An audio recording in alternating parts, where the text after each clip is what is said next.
Salam sejahtera untuk kita semua. Selamat datang di perkuliahan mata kuliah sensor dan aktuator program studi D4 Teknologi Rekayasa Elektronika.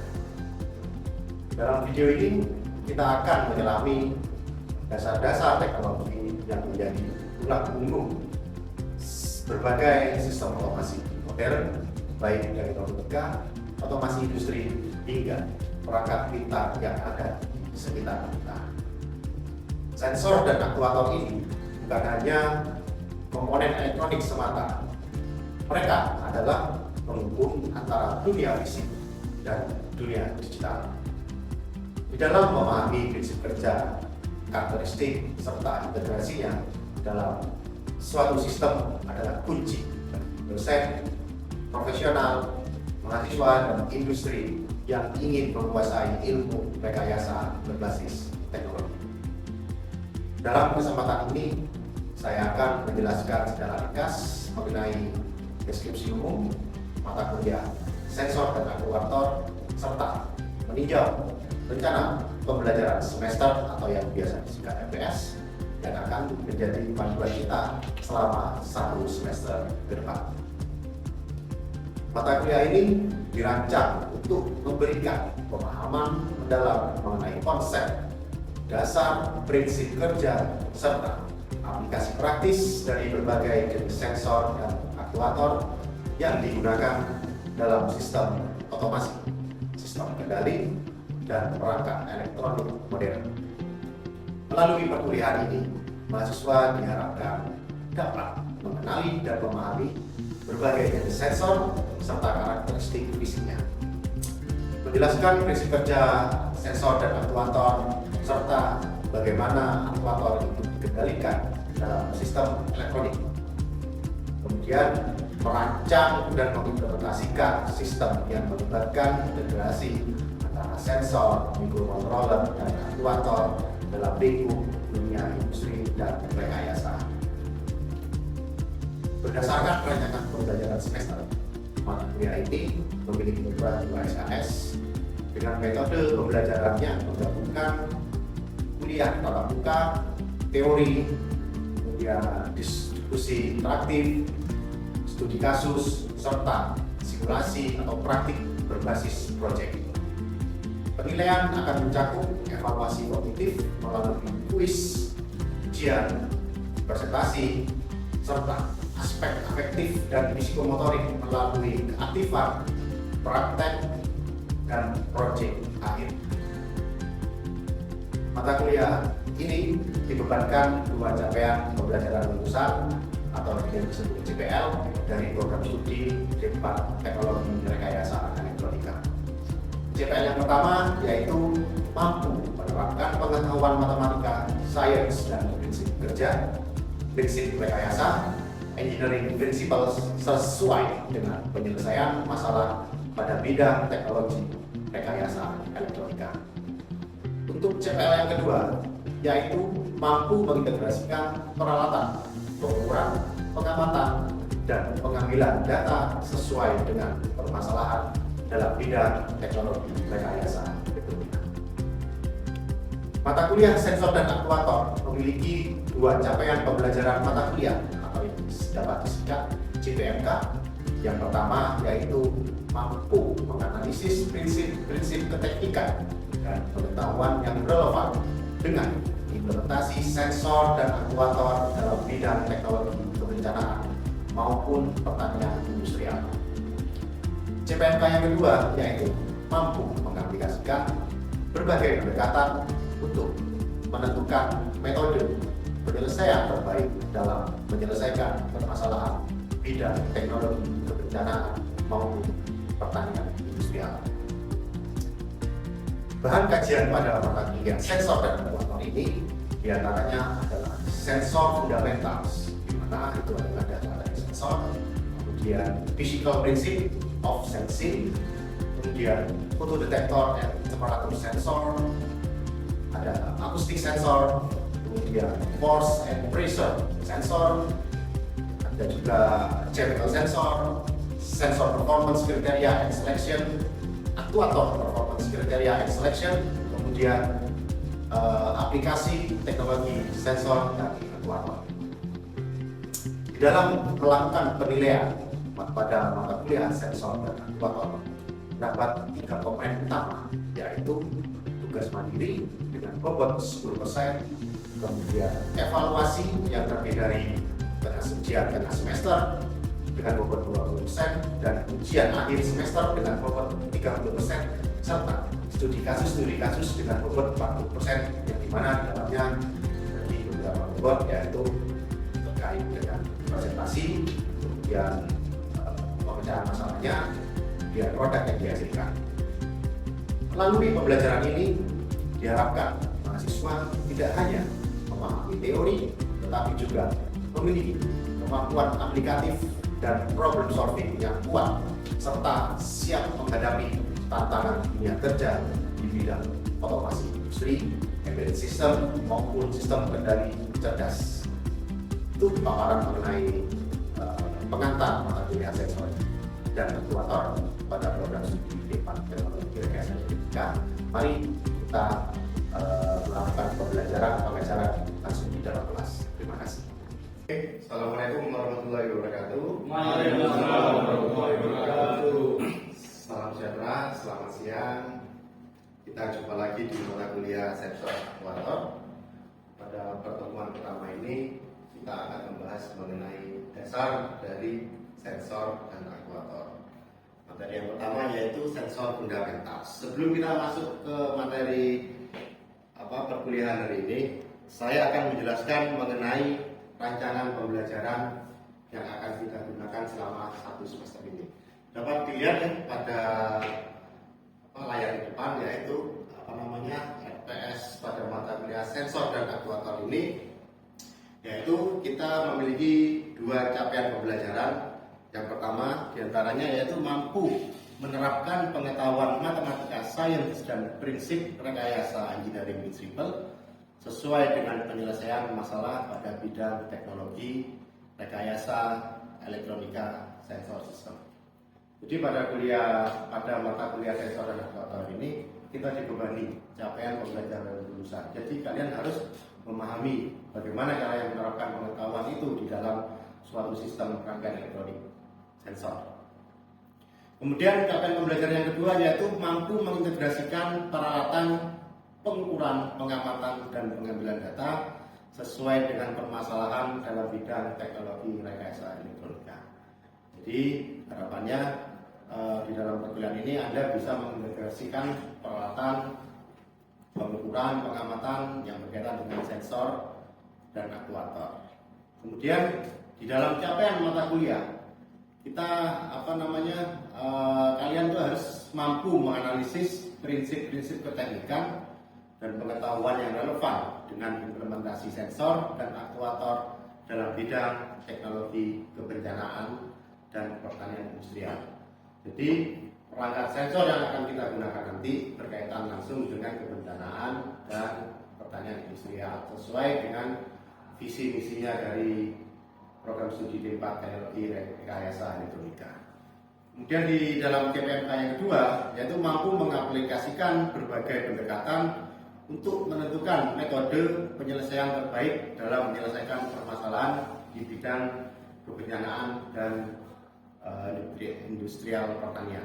Nah, jadi itu yang dibebankan KPMK-nya. Kemudian di dalam mata kuliah sensor aktuator ini kita akan membahas mengenai sensor fundamental, physical principles of sensing, utuh detektor, and temperature sensor, serta acoustic sensor, force pressure sensor, chemical sensor, sensor performance criteria and selection, and actuator performance criteria and selection, dan yang terakhir tentang aplikasi teknologi sensor dan aktuator.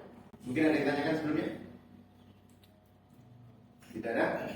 Oke, kita lanjut ke materi. Yang pertama, dasar teknologi sensor. Apa kira-kira yang Anda ketahui tentang sensor? Silakan angkat tangan. Silakan, sensor itu apa? Mas siapa? Perkenalkan diri. Perkenalkan, nama saya Galian Rizky Ramadhani dengan NIM akhir 01.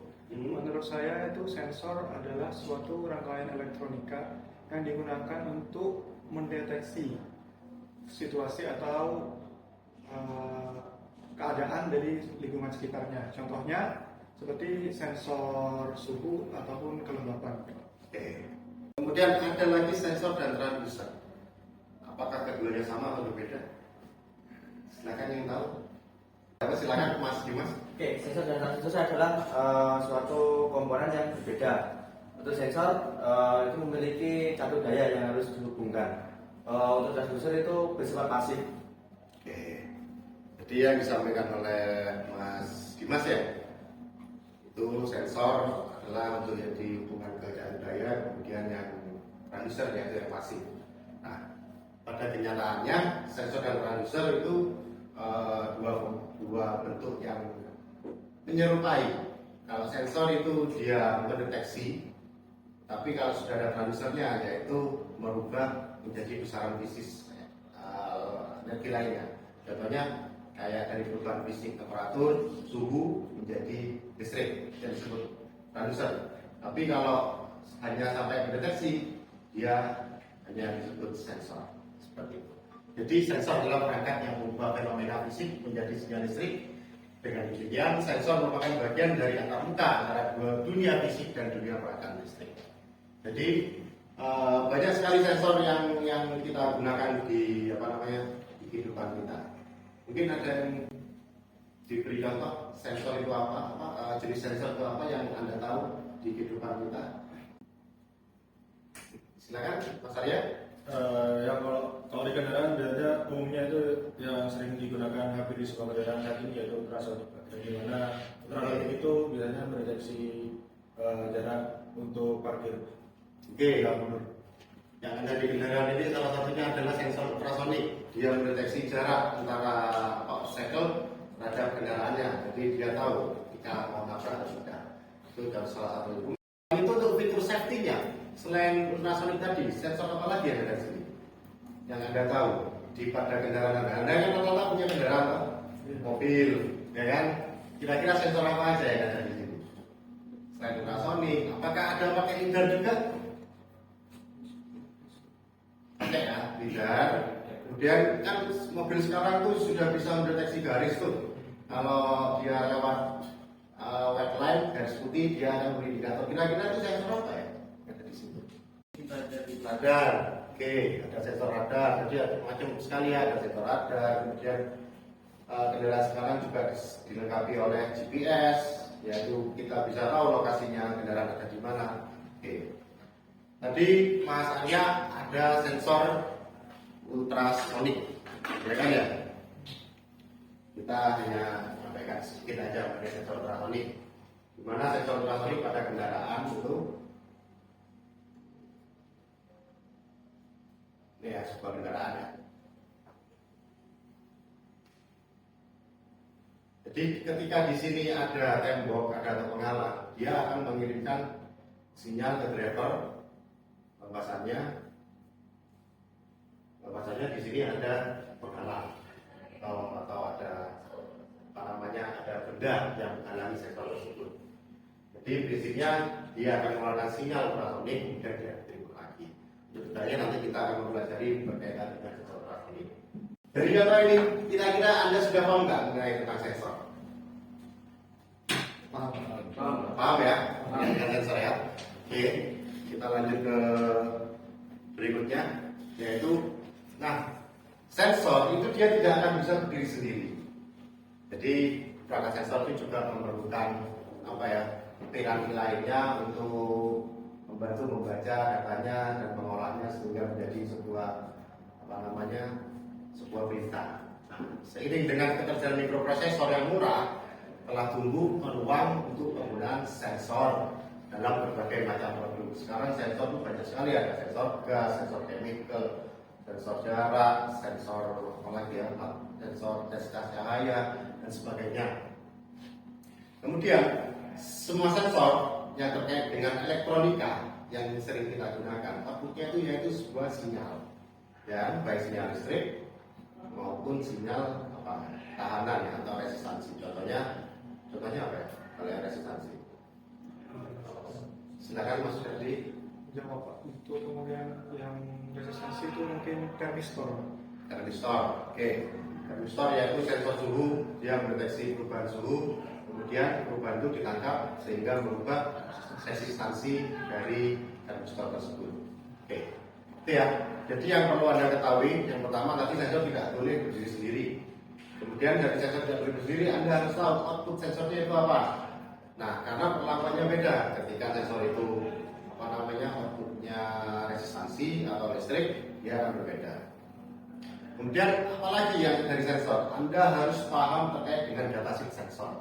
Yaitu datasheet sensor itu semua karakteristik sensor dan spek sensor itu semuanya ada di datasheet.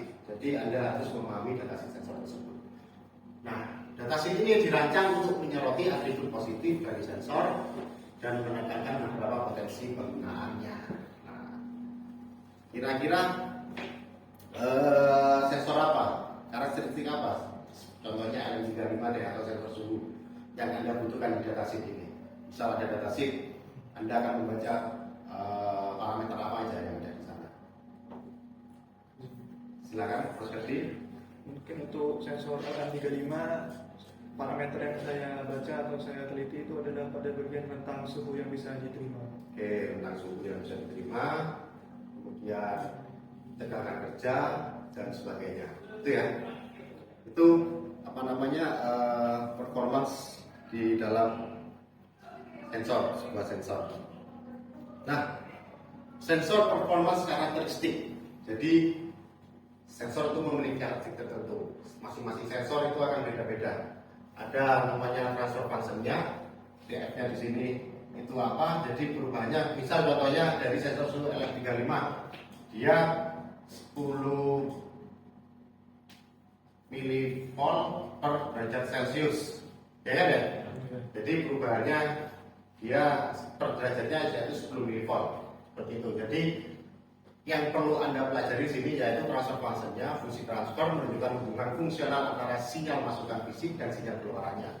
Kemudian ada sensitivitasnya, ya, ada sensitivitasnya terkait apa? Terkait hubungan seperti tadi, sensitivitasnya dia akan berubah 1 derajat Celcius per 10 milivolt.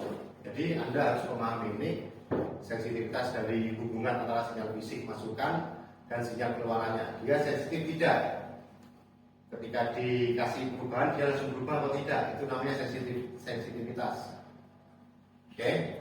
Jadi ketika dikasih panas sedikit ada perubahan sinyalnya tidak atau gimana seperti itu. Kemudian transfer function itu digunakan untuk kalibrasi atau dan sebagainya. Jadi nanti Anda bisa melihatnya di pada grafik yang menunjukkan hubungan antara sinyal masukan dan sinyal keluarannya. Begitu. Jadi tadi disampaikan Mas Ferdian terkait dengan apa tadi LM apa? Tentang suhunya, kemudian cara kerjanya, kemudian tegangan kerjanya dan sebagainya. Ya. Kemudian ada akurasi. Nah, akurasi ini didefinisikan sebagai kesalahan terbesar. Jadi namanya akurasi, ketika sensor itu dicoba berkali-kali, misal sensor suhu nilainya ada di 25 derajat Celcius, akurasinya rendah nih, 1 derajat, dia akan mengukur meskipun 100 kali nilainya tetap di 24, range-nya di 24 sampai 26, plus minusnya 1 derajat Celcius. Itu namanya akurasi. Nah, contohnya gini, contohnya ada pemanah nih, orang manah dia panah tepat di tengah terus 10 kali, 5 kali dia tepat di tengah. Nah itu akurasinya bagus. Itu namanya akurasi. Jadi kalau akurasi itu harus dicoba berkali-kali. Itu namanya akurasi dan bisa umumnya dianggap oleh para ahli meteorologi sebagai istilah kualitatifnya. Sedangkan ketidakpastiannya itu bersifat kuantitatif. Kemudian ada hysteresis, yaitu sensor tidak kembali ke nilai sebelumnya. Dia akan dia akan misal sudah baca 100 derajat Celcius, dia harusnya kembali ke 60, tapi dia tidak, pelan-pelan, itu tergantung dari hysteresisnya. Kemudian ada non-linearity dari sensor. Ada noise. Nah, ini yang perlu Anda ketahui dari sebuah noise ya. Noise ini di sini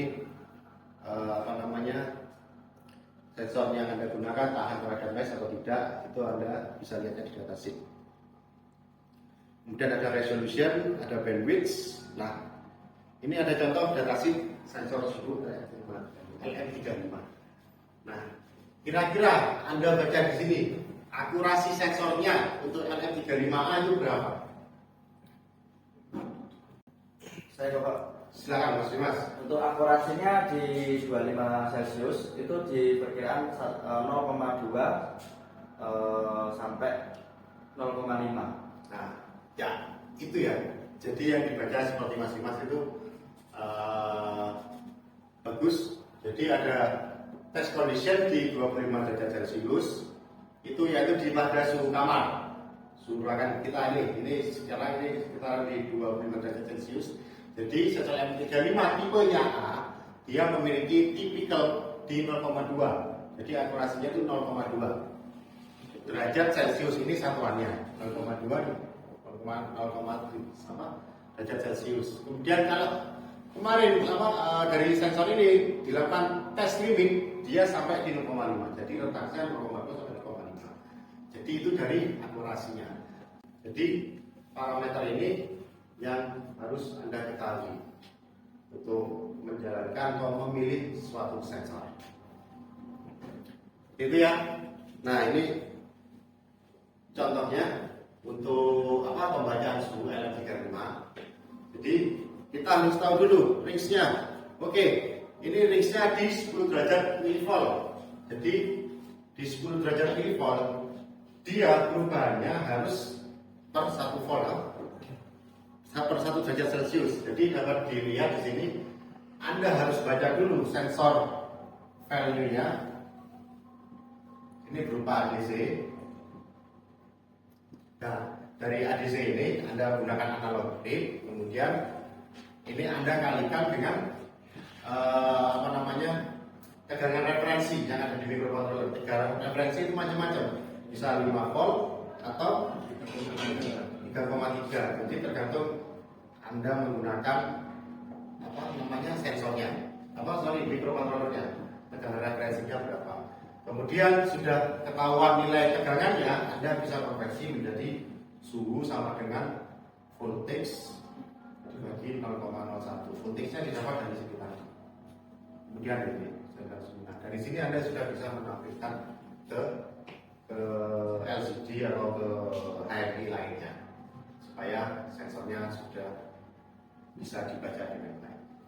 Mungkin itu sekian presentasi dari saya untuk mata kuliah sensor aktuator secara fundamental, karena ini pertemuan pertama. Kira-kira ada yang masih belum paham atau bagaimana? Kira-kira ada yang tanyakan? Jadi bertanya Pak. Silakan Mas saya. Terima kasih atas waktunya. Mungkin ini Pak, Mas bertanya mengenai range-nya tadi yang kalau tidak salah di slide ke-4. Ya. Nah, itu Pak urusan di span or dynamic range sama bagian noise. Itu mungkin saya masih kurang nangkap di bagian situ. Oke. Dynamic range. Dynamic range itu mengubah sinyal listrik oleh sensor dalam rentang dinamis atau rentangnya. Sinyal di luar rentang ini sebenarnya akan menyebabkan ketidakakutratan yang besar. Jadi rentang sinyal input dapat diubah menjadi listrik. Nah, tadi jadi ada resolusi sama ada dynamic range. Dynamic range, misal dia menggunakan 8 bit. Dynamic range-nya dia 0 sampai 255. Nah, ini bisa mewakili, misal contohnya di tegangan 0 sampai 12 volt. Ketika ini sudah lewat, dia tidak akan bisa membaca atau menyebabkan error yang berlebih. Misal dibaca 13. Nah, di sini bisa menjadi 245. Padahal sudah melewati batas ini. Itu dynamic range. Kalau sudah lewat dari range-nya, pembacaan akan semakin kacau. Seperti itu. Oke, perkuliahan hari ini tadi materi sudah sampai akhir dan tugas juga sudah diberikan. Nah, untuk lebih memahami lagi, silakan Anda buka MMP kalian yang ada di Siakat. Nah, kerjakan soal kuis pendahuluan 1. Soal sini ada 10 pertanyaan dan dalam waktu 5 menit. Saya beri waktu dalam waktu 3 menit, Jadi saya beri waktu 3 menit untuk mengerjakan. Silakan. 3 menit. Oke, ini sudah ada yang masuk, 2 jawaban masuk. Kita lihat hasilnya dari 2 jawaban ini. Nah, Alvin Maulana. Oke, kita review sedikit. Oke, kita bahas bersama-sama di sini. Oke, untuk soal nomor 1, fungsi utama dari aktuator dan sistem kontrol adalah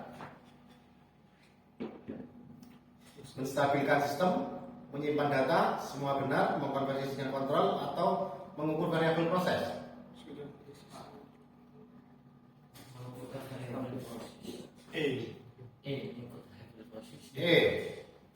Salah, jawabannya kena pantesan tadi salah semua.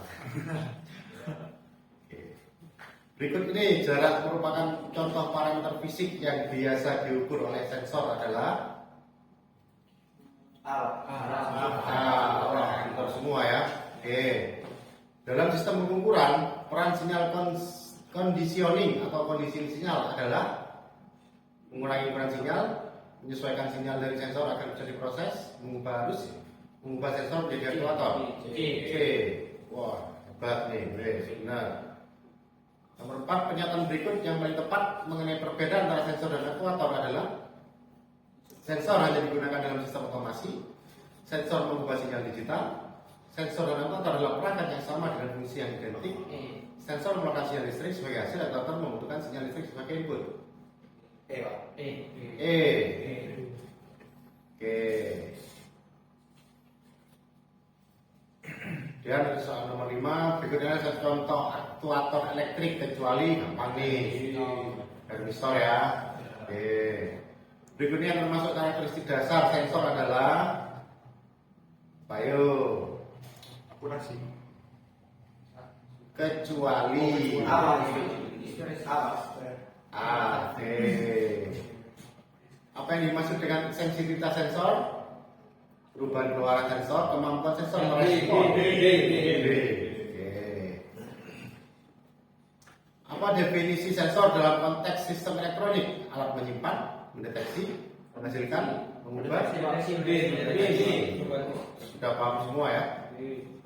Sensor suhu yang paling umum dan murah digunakan dalam aplikasi elektronik adalah Mega 5. Oke, terakhir, salah satu komponen penting dalam sistem berbasis transducer, fungsi utama transducer adalah menstabilkan, mengubah, menyimpan B. Oke, itu ya 10 pertanyaan tadi evaluasi dari mata kuliah sensor dan aktuator. Sampai jumpa bertemu di minggu depan pada perkuliahan sensor dan aktuator materi selanjutnya. Terima kasih, tugas-tugasnya mohon diselesaikan dengan baik. Saya akhiri, wassalamualaikum warahmatullahi wabarakatuh. Waalaikumsalam warahmatullahi wabarakatuh.